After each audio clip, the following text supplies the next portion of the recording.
if it's such a disaster, why doesn't Mark Gatlin urge the city council in the name of SOS to put this money out? And why don't the commissioners get with him? I'll tell you why. Because they want your tax money. They want you to pass this tax levy, and then the city wants you to pass their tax levy. And Jay Meredith is the city finance director and also is the head guy at SOS. So that's my question. Why doesn't either one of these governments use their money more effectively?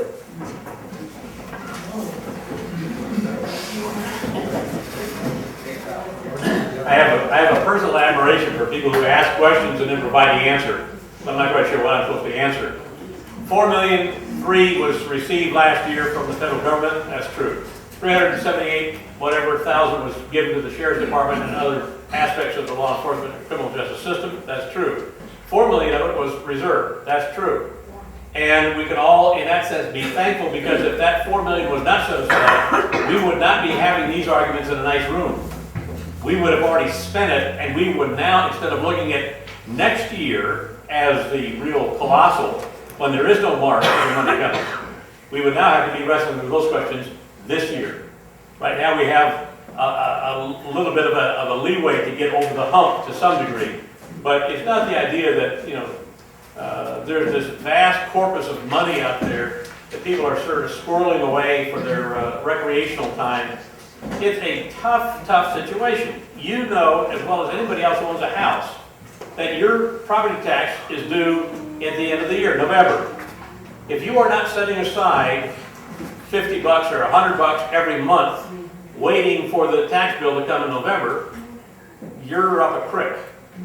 And somebody can say, well, you're not spending all your money. You doggone Skippy, I'm not spending it all. I'm trying to budget it out for when I have the bill comes. And it's the same thing with some of these plans here, to trying to set aside some incremental savings to where when the bill does come, it's able to be paid. Can I answer the city portion? Real quickly, because I know I'm out of time, but as far as the city is concerned, I can't speak for the total budgetary process. We're in the middle of that right now, as far as what kind of money that we are sitting on. I will tell you that the money that we do have and the expenditures that are in front of us involve vast amounts of reconstruction in our infrastructure. So we have needs for the monies that we do have. Now, I'm going to look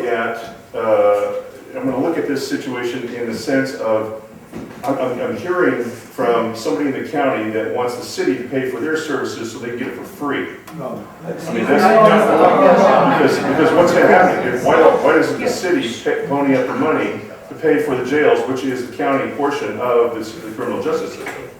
If that is the case, if you want us to pay for the county portion of the criminal justice system, then say so.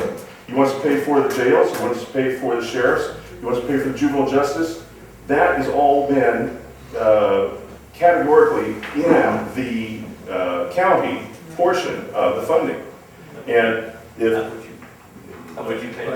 which we pay also.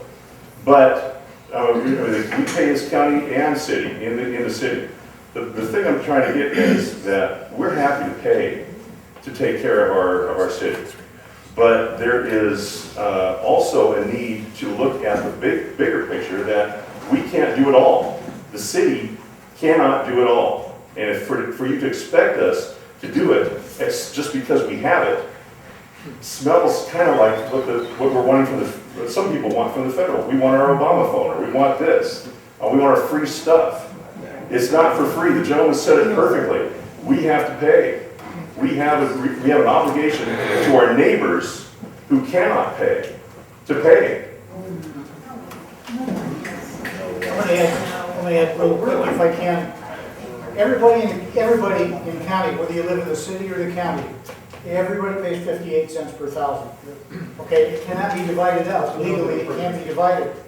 With a taxing district, you can split that. All right, with a levy, 58 cents. A lot more people are arrested in the city, granted, but they also have a lot more law enforcement to capture these people and put them in jail. The other part of that was, I have to put in jail the most serious offenders, and that's how I have to prioritize it. So when they come to me, the serious ones are the ones I get to keep. Jackson County, I thought, had a really neat idea. Jackson County Sheriff's Office decided they would charge a booking fee for each one of the cities. Guess what? They went to court and they lost. They had to pay each city back that revenue. So it was a good idea, I thought, but it's not legal, and they have to pay that money back. So keep the ideas coming. I like them. Mr. Timekeeper, may I ask you a question? I spend a lot of time in county commissioners meetings and know how long 3 minutes is. The rules of time and space are not enacted in this room.